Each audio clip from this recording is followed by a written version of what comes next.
The Age of Innocence, by Edith Wharton, Book 1, Chapter 4. In the course of the next day the first of the usual betrothal visits were exchanged. The New York ritual was precise and inflexible in such matters, and in conformity with it Newland Archer first went with his mother and sister to call on Mrs. Welland, after which he and Mrs. Welland and May drove out to old Mrs. Manson Mingott's to receive that venerable ancestress's blessing. A visit to Mrs. Manson Mingott was always an amusing episode to the young man. The house in itself was already an historic document, though not, of course, as venerable as certain other old family houses in University Place and lower Fifth Avenue. Those were of the purest 1830, with a grim harmony of cabbage rose garlanded carpets, rosewood consoles, round arched fireplaces with black marble mantels, and immense glazed bookcases of mahogany; whereas old Mrs. Mingott, who had built her house later, had bodily cast out the massive furniture of her prime and mingled with the Mingott heirlooms the frivolous upholstery of the Second Empire. It was her habit to sit in a window of her sitting-room on the ground floor, as if watching calmly for life and fashion to flow northward to her solitary doors.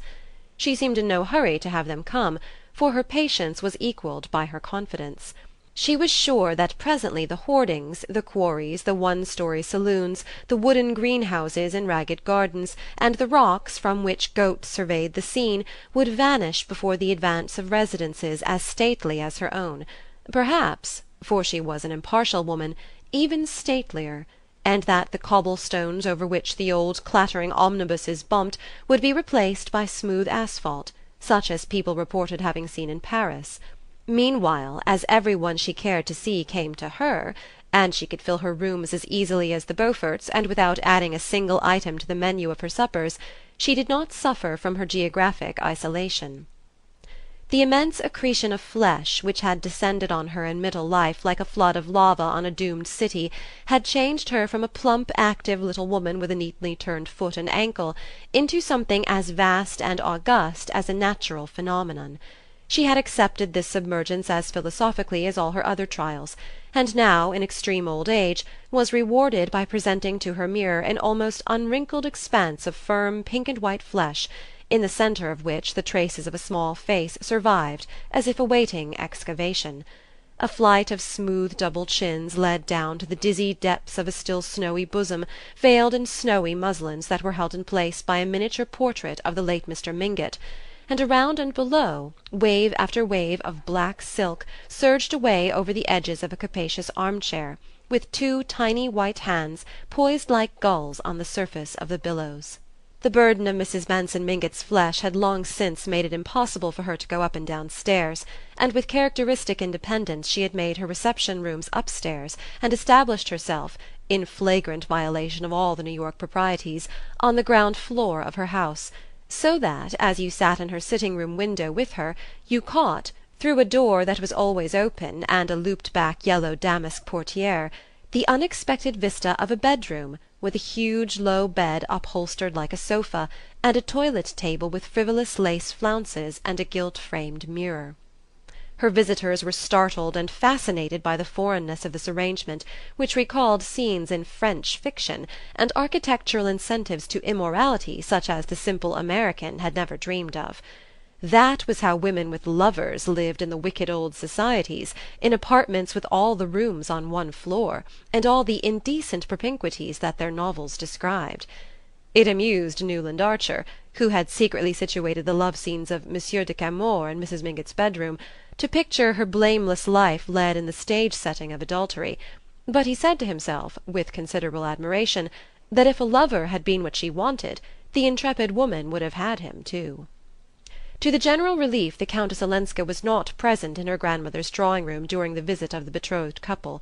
Mrs. Mingott said she had gone out, which, on a day of such glaring sunlight, and at the shopping hour, seemed in itself an indelicate thing for a compromised woman to do; but at any rate it spared them the embarrassment of her presence, and the faint shadow that her unhappy past might seem to shed on their radiant future.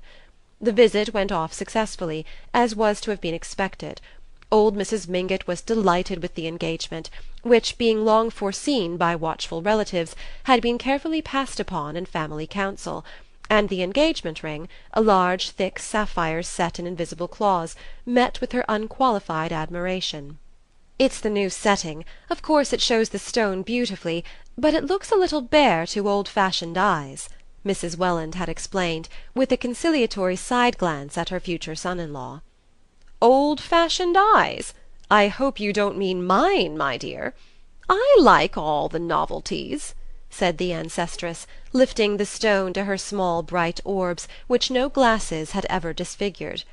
"Very handsome," she added, returning the jewel. "Very liberal.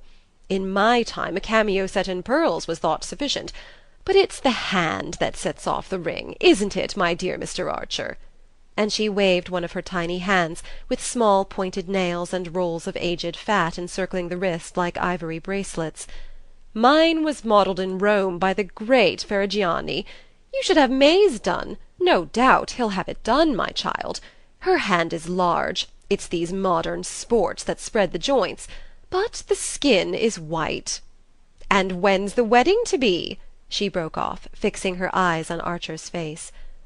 "Oh," Mrs. Welland murmured, while the young man, smiling at his betrothed, replied, "As soon as ever it can, if only you'll back me up, Mrs. Mingott."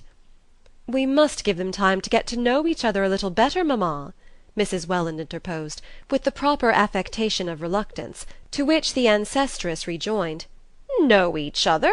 Fiddlesticks! Everybody in New York has always known everybody. Let the young man have his way, my dear. Don't wait till the bubble's off the wine. Marry them before Lent. I may catch pneumonia any winter now, and I want to give the wedding breakfast." These successive statements were received with the proper expressions of amusement, incredulity, and gratitude, and the visit was breaking up in a vein of mild pleasantry when the door opened to admit the Countess Olenska, who entered in bonnet and mantle, followed by the unexpected figure of Julius Beaufort. There was a cousinly murmur of pleasure between the ladies, and Mrs. Mingott held out Ferrigiani's model to the banker. "Ha! Beaufort! This is a rare favour." She had an odd foreign way of addressing men by their surnames. "Thanks. I wish it might happen oftener," said the visitor in his easy, arrogant way. "I'm generally so tied down, but I met the Countess Ellen in Madison Square, and she was good enough to let me walk home with her." "Ah! I hope the house will be gayer now that Ellen's here," cried Mrs. Mingott with a glorious effrontery. Sit down, Beaufort. Push up the yellow armchair. Now I've got you, I want a good gossip. I hear your ball was magnificent, and I understand you invited Mrs. Lemuel Struthers. Well, I've a curiosity to see the woman myself." She had forgotten her relatives, who were drifting out into the hall under Ellen Olenska's guidance. Old Mrs. Mingott had always professed a great admiration for Julius Beaufort, and there was a kind of kinship in their cool domineering way and their short-cuts through the conventions. Now she was eagerly curious to know what had decided the Beauforts to invite, for the first time, Mrs. Lemuel Struthers, the widow of Struthers Shoe-Polish, who had returned the previous year from a long initiatory sojourn in Europe to lay siege to the tight little citadel of New York. "Of course, if you and Regina invite her, the thing is settled. Well, we need new blood and new money, and I hear she's still very good-looking," the carnivorous old lady declared. In the hall, while Mrs. Welland and May drew on their furs, Archer saw that the Countess Olenska was looking at him with a faintly questioning smile. "Of course you know already about May and me," he said, answering her look with a shy laugh. "She scolded me for not giving you the news last night at the opera. I had her orders to tell you that we were engaged, but I couldn't, in that crowd." The smile passed from Countess Olenska's eyes to her lips. She looked younger, more like the bold brown Ellen Mingott of his boyhood. "Of course I know. Yes, and I'm so glad. But one doesn't tell such things first in a crowd." The ladies were on the threshold, and she held out her hand. "Good-bye. Come and see me some day," she said, still looking at Archer. In the carriage, on the way down Fifth Avenue, they talked pointedly of Mrs. Mingott, of her age, her spirit, and all her wonderful attributes. No one alluded to Ellen Olenska, but Archer knew that Mrs. Welland was thinking, It's a mistake for Ellen to be seen, the very day after her arrival, parading up Fifth Avenue at the crowded hour with Julius Beaufort."